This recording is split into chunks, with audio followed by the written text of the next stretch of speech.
मराठ्यांचा सर्वात ताकदवान छत्रपती जर कोण म्हटलं तर ते म्हणजे थोरले शाहू छत्रपती.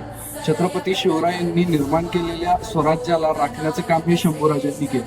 परंतु आपल्या या स्वराज्याचं अखंड मराठा साम्राज्यात रूपांतर करण्याचं काम हे शाहू छत्रपतींनी केलं. मराठ्यांचा पहिला राजा ज्याने आपली राजधानी किल्ल्यावरून जमिनीवर आणली. सातारा शहराची स्थापना देखील याच शाहू छत्रपतींनी केली.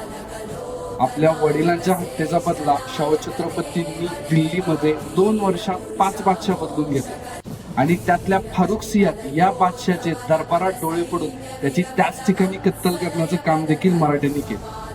औरंगजेबाने मराठ्यांच्या राजांची म्हणजे शंभूराजांची हत्या महाराष्ट्रात केली, पण मराठ्यांनी दिल्लीमध्ये मुघलांच्या बादशाला त्याच्या तख्तावरून खाली खेचून त्याची हत्या केली व आपला बदला पूर्ण केला.